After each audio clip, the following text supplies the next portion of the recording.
Welcome everyone to the 2021 Cooking Classic. I'm Lauren Enlow, the Associate Director of Alumni Relations for the Abington campus, and I'm so excited to welcome you to the last night of our Cooking Classic series. This event has been a tremendous collaboration across the university, with 10 colleges and campuses working together to put on this event. I want to thank my colleagues from the following campuses and units for their hard work and creativity. The Abington campus, of course, the College of Agricultural Sciences, the Altoona campus, the Barron campus, the College of Education, the Harrisburg campus, the College of Information Science and Technology, the College of Nursing, the Schreyer Honors College, the Schuylkill campus, and the World campus. Now on to tonight's festivities. Tonight we are celebrating wine pairings and desserts. What a delicious way to spend an evening. Just a note of housekeeping. If you have any questions during the segment, please drop them in the question and answer box, and we'll have time at the end of each segment to answer your questions. Now, on to the main event. I'm excited to introduce our first presenter, Kellie O'Brien. Kellie is a 2012 graduate with a degree in business administration. She lives in Pittsburgh and is currently working for Jones, Lang & LaSalle as a brokerage assistant. Kellie is an expert in all things Mallo Cups, and she's going to share some history about the candy and show us how to make this delicious treat. So welcome, Kellie. Hi, and y'all can hear me okay? Okay, cool. Hi, so yes, I'm in Pittsburgh in the middle of the quarantine. It's been great. We've been able to bake a lot, which is not great for my all my work clothes that I have. But so a little bit just before we get started about the Mallow Cup. It is originated from Altoona. Boyer brothers, Bill and Bob, started the business in their mom's kitchen. This is during the Depression, just a way to supplement the family income and just share good spirits with the folks around them. They made the candy, and their sisters, their family, it was a whole family project. Their mom and their sister wrapped the candy, and then the boys went door to door selling it, which is super cute. Their first products were homemade fudge and nut raisin clusters. The demand for the candy grew, and they moved into a facility in 1936, which was the first cup candy in America, the Mallo Cup. So what's fun about the Mallo Cup, I have found, is there's folks, like I have friends in Boston who they love the Mallo Cup. And I just was like, I can't believe y'all have even heard of this. Like, this is now an Altoona thing. Like, I thought it was a local thing, but it's everywhere and it's very fun. So we always mail them some in Boston. It was fun during the quarantine to pick some up and mail those to them. But they expanded their line to include peanut butter and smoothie cups. The popularity grew. They had the money in all of the packaging, like the play money you could use to like get little toys and trinkets and whatnot and mail it in. They still actually do that on their website. If you're a collector of Mallow Cup cardboard, they do still do the play money, which is really sweet and fun. It's a little nice tribute to their history. The Boyer brothers sold, they retired and sold the company in 1969 to American Maize, manufacturer of corn syrup, and then sold it again in 1984 to the Figueroa family, and they are now the owners of it. They really expanded the brand. They did a lot of cool things in the past couple years. They purchased the Clark bar. So they brought the Clark bar back. If y'all are familiar with the Clark bar, they are the folks that are they own it and they produce that again. So they brought that back to the market. They have the Mallow Cup, the smoothie cup, and then they also have like these pretzel Jimmy things. I don't know the name of it offhand, but they did bring a lot of new stuff in the recent years. Past 5 years have really done a lot, past 10 years to really boost the brand and kind of become a big part of Altoona. That's Jimmy Sticks is what they're called. So just to bring that back is very cool for Altoona. But so this cake has a little bit of a nod to the Mallow Cup as well as Penn State tailgating, which if you've ever done it, it's pretty fun. So we're gonna make the cake real quick. one of the things that I do is I do a box mix, or we can make it from scratch. The recipe that was sent or will be sent along is a scratch recipe, but if you're short on time or you just don't feel like it, you can use a box mix. So that's what we're going to do, make it really quick and simple for you. So I'm going to just try to set this camera up so you can see what I'm doing, and we'll go from there. So there's the KitchenAid. Okay, so I don't really, and I don't know if this is good, I don't set the box mix ingredients necessarily in order. I just throw them all in and mix it. So we'll just do that. The box mix, chocolate for you.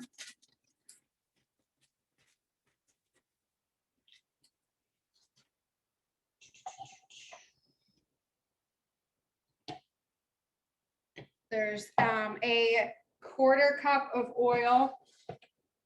I'm sorry, no, that's a half cup of oil. And then a cup and a quarter of water.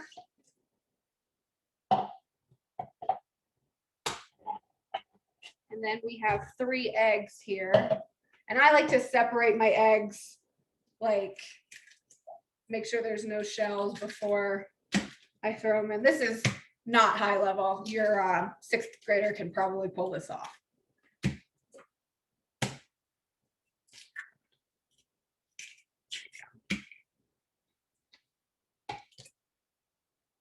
Nice and quick.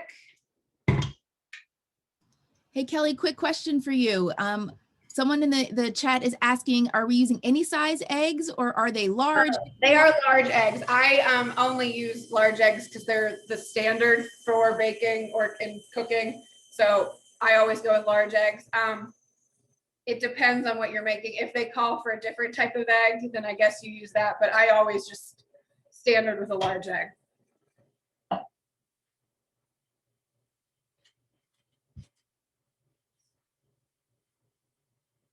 We'll mix that really quick. One other quick question. What flavor cake mix are you using? Just a Betty Crocker chocolate cake. Sorry, that would have been helpful information. Okay.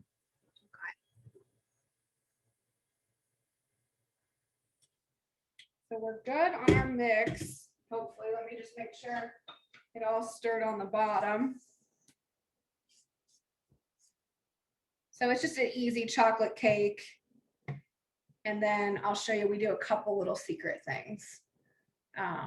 Very Penn State proud things, if you ask me, but hold on.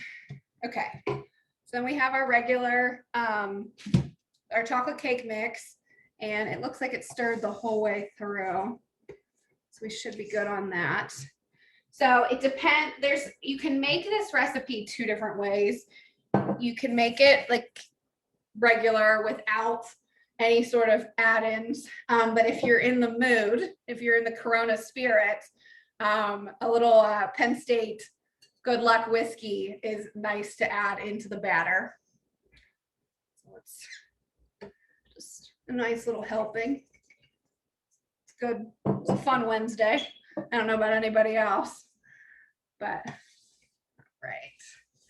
So let's mix that bourbon in there, and I just eyeball it to whatever, probably like a tablespoon, 2 tablespoons, nothing too crazy, but it adds a little flavor to it, so it'll be nice, and then it'll generally bake out anything super boozy, so it's not, no one's getting drunk off the cake. There we go. Okay. So then, and I'll show you here. So you just, I'm using a 9x13 pan. And just make sure that looks good.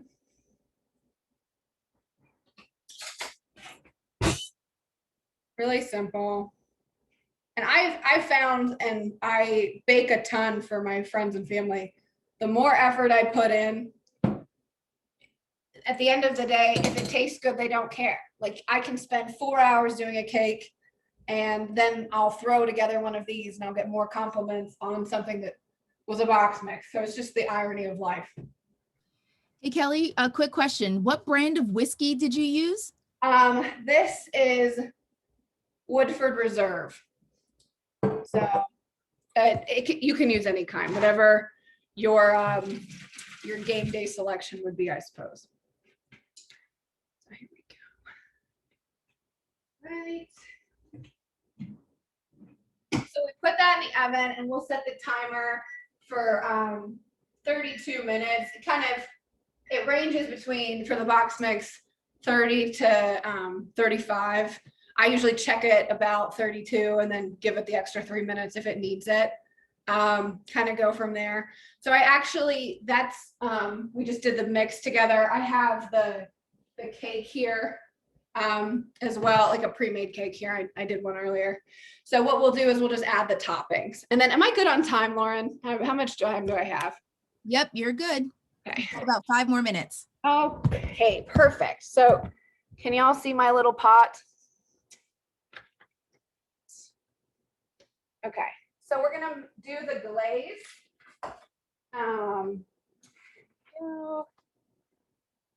And we're gonna combine the cream, the corn syrup, the chocolate. I just use chocolate chips, and then a little bit more bourbon. So let's get that mixed together here.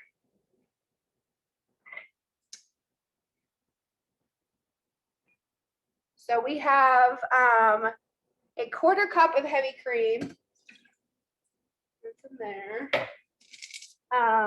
This is a 1/2 cup of chocolate.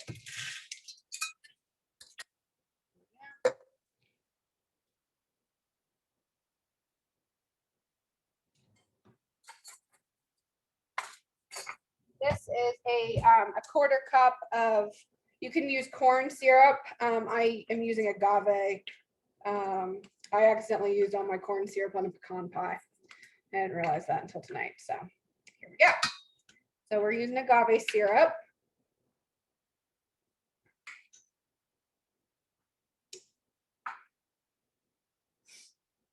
And then we're just going to heat that up a little bit. Get that all nice and melted. Does anyone have any questions or anything like that while we're cruising along? What kind of chocolate chips were those? Were they semi-sweet? Were they bitter? They are semi-sweet. I honestly, like, I've gotten to a point a lot with my baking to, if it's in the house and it's close, I'll try to use it. Sometimes you can't for like baking soda and things that like science is involved. With things like chocolate chips, I just I use what I have. The agave is a situation for that. Like you can replace corn syrup if you don't have any with agave. So that's kind of a nice sub. So I do what I can to if I don't have something, I'll make it work. Have you tried ever using honey? Maybe. I don't like honey, so I don't do a lot of honey. People probably do it. And have you ever thought of trying Bailey's instead of using bourbon? Probably. Again, I like bourbon in my baking. I think it warms up the chocolate flavor a little bit. So that's my reasoning. But Bailey's is probably good. I'm Irish. Makes sense. I can try it. And the cream that you used, was it heavy cream or whipping cream? Heavy cream. But whipping cream's fine too. I mean, they're fine. I think it's heavy whipping cream anyway. I think it's whatever. And have you ever tried making it with some sort of non-dairy substitute, like an almond milk or oat milk? Absolutely not. But if I was going to, I would probably do oat milk because I do like that flavor like comparison. But I just use regular milk. But oat milk's probably fine. Okay, so our chocolate has melted pretty good. So I just want to make sure. I'm going to take it off the heat so it doesn't burn. Get that nice and chocolatey. And then I'm going to add a little bit more.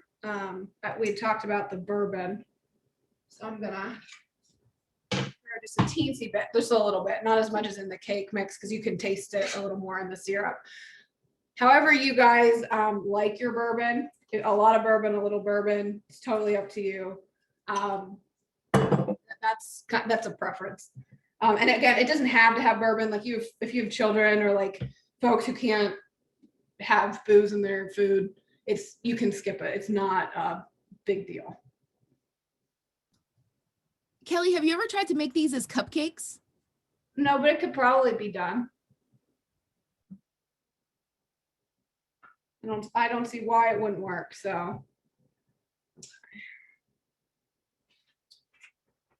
Okay. So now we have, we chopped the mallow cups. What we're gonna do really quick with the marshmallows, we need 3 cups of marshmallows. You're gonna top your cake, and this is really quick. Lauren, where am I on time? I'm sorry if I'm going over. Okay, we've got a few more minutes. If you want to tilt the camera down a little so we can see the top of the cake. Yeah, hold on 1 second. Okay. So I put the marshmallows on top of the cake and I'm throwing them in the oven, probably like 2 minutes. So just so they get puffy.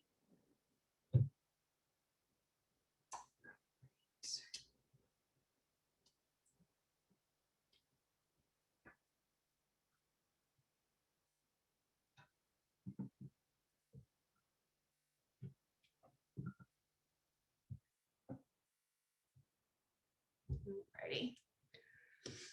So any other questions? Any questions about the Mallo Cup maybe? Well, I did have a quick question. When you put the cake into the oven or put it into the pan, did you grease the pan beforehand with butter, or was it a cooking spray? Or Cooking spray, like Pam is what I use. It's easy. Okay. And how did you get the idea of adding bourbon? So it's not totally my idea. I cook a lot of Paula Deen recipes. So it's a different cake where she puts, it's actually pecan pie, where she puts bourbon into the pecan pie and then a little chocolate. So it creates a nice warm texture, nice flavor. So I started to put it in a little bit of chocolate cake, but people do it. It's a little bit, at least what I've researched, is common. Like I don't think it's too, I didn't come up with it. Really. Does the cake need to be cooled before you put the marshmallows on top of it? Probably a little cooled. Nothing like, nothing too long. It doesn't have to be hot. So I did this cake, probably pulled about 20 minutes till 7. So it's been resting like 30-40 minutes. So can you still find Mallo cups? Are they still being sold in stores? Like where can are sold at sheet stores. And this is a little funny. I live in Pittsburgh and sheet stores aren't as common in the city. And I'm downtown. So the closest Sheets is about 20 minutes away.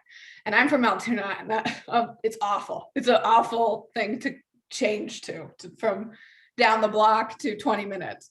So I actually had my friend pick up Mallow cups at her local store because I couldn't find them anywhere, which is so funny that I had to like go on the hunt for Mallow cups because they're at sheet stores. And so it was just a common thing for me to just find them there. But I saw someone said dollar store. That's smart. Now I'll do that next time.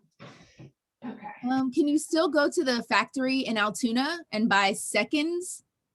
Yes. Yes. Yeah, those are great too. What temperature did you put the oven on when you added the marshmallows? 350. 350?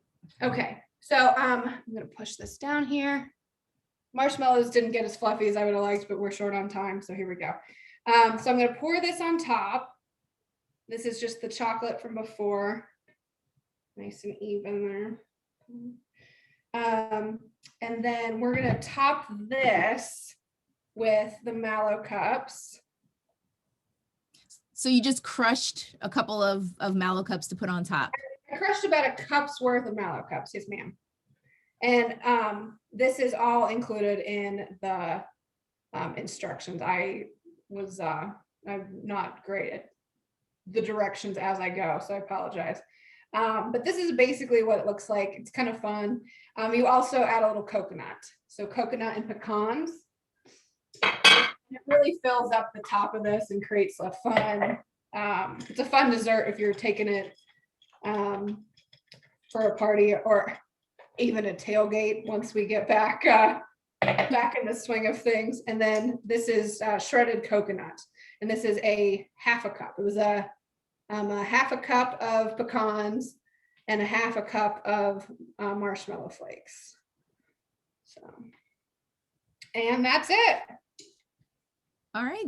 You know, I have to admit, this is a little embarrassing for me to admit in front of our 200 participants, but I had no idea what a Mallow Cup was until today. I am today years old. It is chocolate, marshmallow, coconut, and I think that's it. Yeah. Chocolate cups, marshmallow, and coconut. Okay, somebody else in the chat just said they didn't know what a Mallow Cup was either, so I don't feel as bad. There are at least two of us on this Zoom right now that did not know. Yeah. I when my friends from out of state were like, oh yeah, Mallow Cup, I was shocked. Like I didn't think anybody would know what they are, but they're apparently kind of popular depending on if you travel and try new chocolate. I kind of stick with what I like, so. But. All right. Well, just so everybody knows, I've gotten a few questions about the recipe. You will get an email after the event with the complete recipe so that you can make the Mallow Cups at home. All righty. Well, thank you guys. All right. Thank you, Kelly. It looks fantastic. I'm ready to try it myself.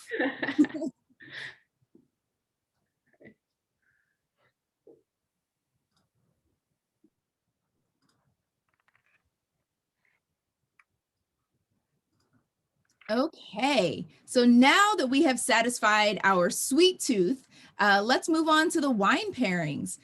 Pennsylvania has become quite famous for its wineries and its chocolate production, ranging from worldwide corporations to small independent shops. Did you all know that Pennsylvania is ranked 5th in the country for wine production, with over 2 million gallons being produced every year? Fun fact, if you want to visit a winery in Pennsylvania, don't hesitate, because from anywhere in the state, you are less than 1 hour away from at least one winery. I had no idea, now that I know. So our next presenter, Jen Eckinger, is a double Penn State graduate and has over 20 years of experience with local wineries. Jen is going to show us some various wines that pair well with our Mallow Cup treats, as well as a few other sweet treats. So Jen, take it away. And everyone, don't forget, use the question and answer box for your questions.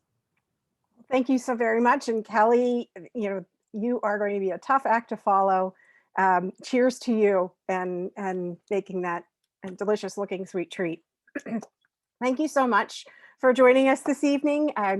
I'm here on behalf of the Penn State Alumni Society and Penn State Harrisburg Alumni Society, and so glad that you could join us. I'm going to go over 3 different wines, and I've selected 3 wines to be able to pair with desserts, and 3 wines that you would probably have at your house right now, or you would readily find if you were going to a party, a picnic, or potentially a tailgate when we're all able to do those things. I've purposefully selected wines that you could find anywhere in the country, and would always encourage you to consume local, whichever state you happen to live in, because it's supporting local agriculture, but also supporting local businesses. But that being said, I've sampling wines that are from all over the country. So the 3 wines that I have, I'm going to go over are a Merlot, a Riesling, and Moscato. So most of us, if we go over to if we go to a party, or if we go to a restaurant, we would be able to find those wines. But they're wines that pair well with so many different foods. I think they're relatively easy to pair with savory foods as well as sweet foods. So you might have a guest might bring over a bottle of Moscato, and that's something you could potentially have with, um, either spicy food, but then you could also have it with a sweet treat. So the way that we're going to go through it, we'll go over the wine and some of the foods that it pairs with and the desserts. And if you happen to have a Merlot at home or your wine at home, and then some foods to sample. I know that I had sent a list over earlier. If anyone had a chance to pick something up, please taste along if you'd like. So Merlot, our first wine, is a dry, medium-bodied, acidic red. The flavors are cherry, plum, vanilla, and dark fruit flavors. Uh, some of the things that it would pair well with, I selected this one first because it would pair well with the chocolate cake that Kellie made. Also, Boyer's has on their website a wine pairing sheet for Mallow cups. And their other candies. So I would highly suggest we have the link and we'll be sharing that with you. But they feature wines from all over the world, from a Tokai to Malbec and port that would pair well with either their Mallow cups or smoothies. So with the Merlot, we also have, I don't know if you're able to see it. It's pretty sad, but I have both the dark chocolate Mallow cup and the milk chocolate Mallow cup. I have dark chocolate and brownies. So with our Merlot, those are the sweet treats and desserts that I think would pair beautifully with a Merlot. Also, if you were having fruit for dessert, pairs beautifully with apples, grapes, figs. Cheeses for dessert, I love a cheese course for dessert. What I would, Gouda, Brie, Parmesan, Jarlsberg, and blue cheese all pair very, very nicely with a Merlot.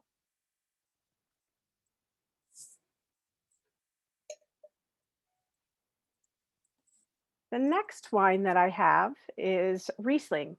And again, Riesling, we find that very frequently around the holidays. Pairs beautifully with a holiday ham or pork and sauerkraut, or it's a wine that is just incredibly versatile. It's a semi-sweet. We're using a semi-sweet Riesling rather than a dry Riesling. You can get either a drier Riesling or all the way to a late harvest Riesling, which is a dessert in itself. But Riesling wine itself is a high acidic wine, so it pairs well with a lot of fruity and desserts that have a little bit of fat to them too. It's an aromatic wine. It's quite versatile. It pairs well with a variety of foods, including Asian food, turkey, pork, ham. But it all in the dessert setting, it pairs beautifully with a milk chocolate. It also pairs well with something fruity like a peach cobbler. And if we were looking at something like a carrot cake, it would pair beautifully with the cream cheese icing. That's interesting. I had never heard of Riesling being paired with something other than a dessert, because I always was told it was a sweet wine. I'd never heard of semi-sweet. Are there some good Pennsylvania Rieslings that people can look out for? Absolutely. Pennsylvania is home to many regions that grow Riesling quite well. We're very fortunate that we're in a climate that's very similar to that of portions of Germany. And I would say in the Northeast, you would be able to find lovely Rieslings. I know New York also has some amazing Rieslings that they're known for as well. So, I encourage you to, again, try your local Rieslings. Provides you an opportunity to visit those wineries and talk to the winemaker and find out different pairings too. And it looks like Megan was able to find the Boyer website that has the wine pairings for the Mallow Cup, and she dropped it in the chat. So if you're interested in looking that up, it's in the chat. Thank you. Thank you so much, Megan. For fruits, I think apples and pears, and what goes beautifully with apples and pears would be cheese. So Gouda, Parm, blue cheese, those all are showcased beautifully with Riesling, and Riesling can take the fat of the cheese, and the mineral nature of the Riesling can balance off with the apples and pears too. So just think of Riesling wine as just an O positive. It pairs well with so many different things.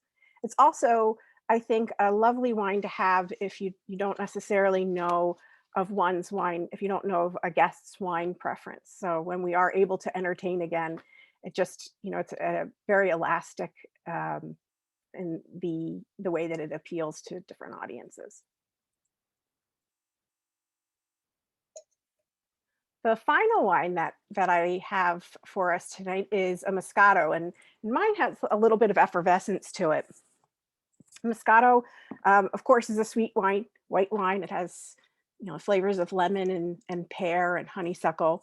Pairs beautifully with spicy foods, but it also pairs very well with a crudité, with raw vegetables, light flaky fish, shrimp, chicken, turkey.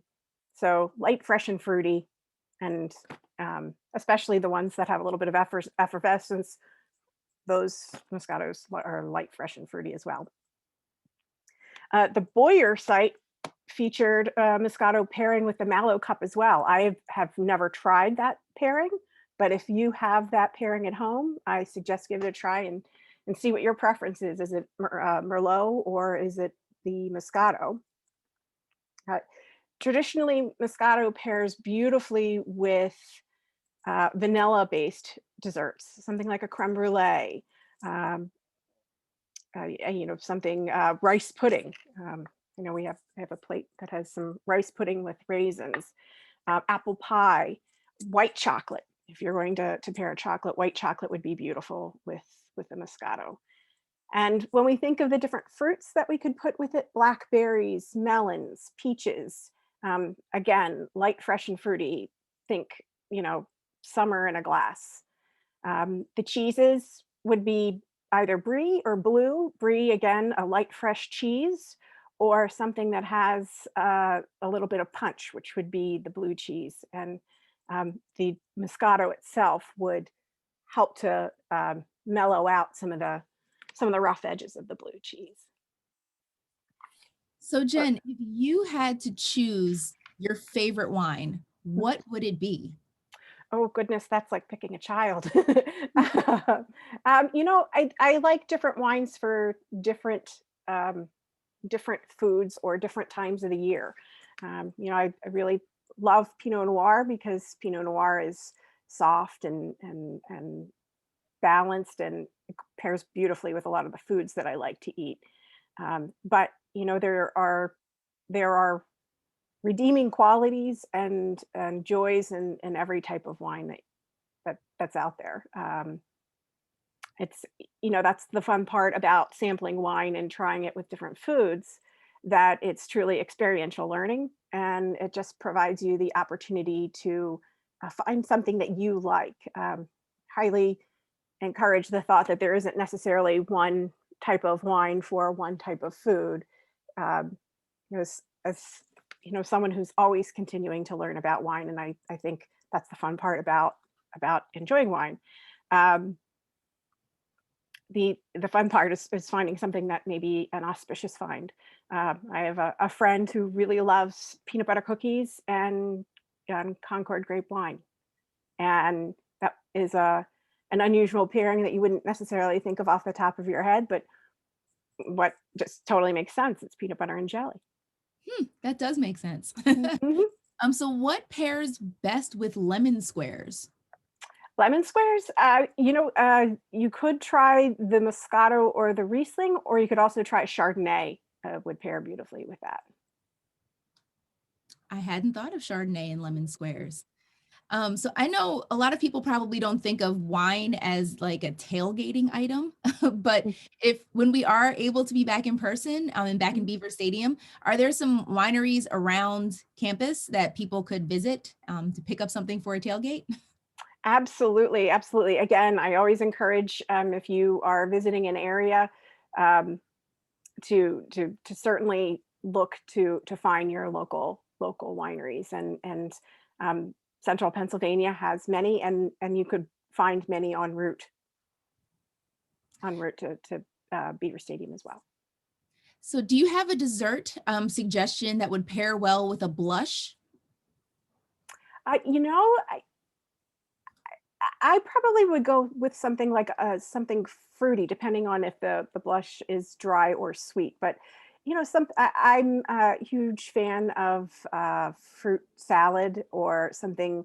I would also put maybe something with that would have like a light cheese to it. So if it's a sweet rosé or a sweet blush, maybe a cheesecake bar or something of that nature.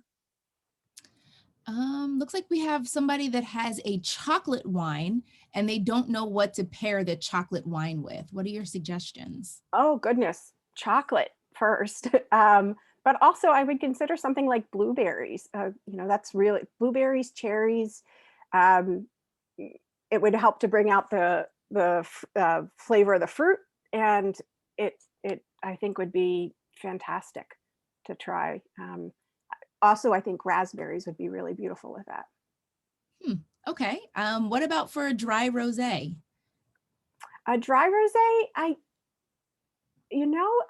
think there's a couple different opportunities. I tend to think of dry rosés as something that you would want to have with savory.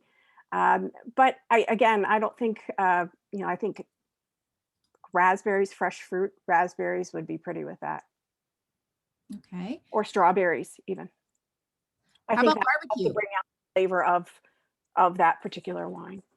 How about barbecue? What kind of wine pairs well with barbecue? I'm Oh, interested in this one. absolutely. A barbecue, a nice sweet red actually pairs beautifully with barbecue. Something with a little bit of zing. There are other wines like Chamberson that could pair well with it, or Baco Noir, which you'll find in the northeastern U.S. But a sweeter red pairs beautifully with that. Also, like I would say a sweeter blush. So I certainly would um, recommend those wines. You can always actually visit the fine wine and good spirit stores and ask them for pairings as well. Mhm. And looks like we have two more. What would you pair with a Malbec? A Malbec, actually, the Malbec was suggested with the Malbec. I also think a nice dark chocolate would pair beautifully with Malbec. Hmm. Okay, I lied. There are two more now. How about with sushi? Pardon me, with sushi. Sushi, yeah. Sushi, I would pick something like either a dry Riesling or a Treminette or Gewürztraminer, depending on what's being made with the sushi. If you have a little bit of spiciness with either the wasabi or any other hot ingredients, something with a little bit of sweetness helps to balance that out. But it's a nice, a clean flavor. I think the Moscato too could also pair well if you have a bit of spice to it. Okay, and last question that I have right now. What would you pair with Beaver Stadium chicken baskets? Oh my gosh, I'm a very I I confess I don't know what a Beaver Stadium chicken basket is. Does that make me a neglectful alumni? Please tell me what a Beaver Stadium chicken basket is, I'm and gonna I'll go take the demerits. I'm gonna go with a basket with some sort of fried chicken pieces and fries. With fried chicken pieces and fries, you could go a couple different ways with that. If you like something that's a little bit of something like I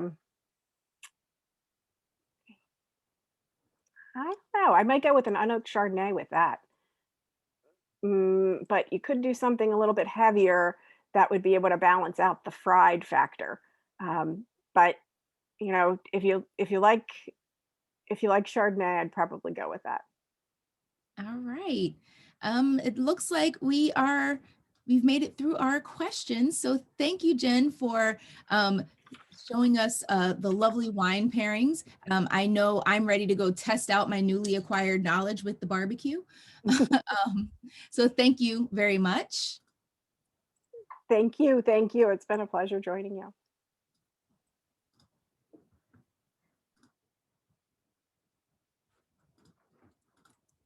All right, so thank you to everyone who joined us tonight and for tuning into the entire Cooking Classic series. One of the reasons we hosted this series is to raise awareness to the continual plight of students and food insecurity across the Penn State system. If you check the chat, you'll see a link to the food pantry fundraising page. Once you click on that link, you'll be able to have the opportunity to click on the food pantry of your choice and make a gift. Every $5 gift provides 20 or more meals for students. That's a small price to pay to ease a student's worry about finding their next meal.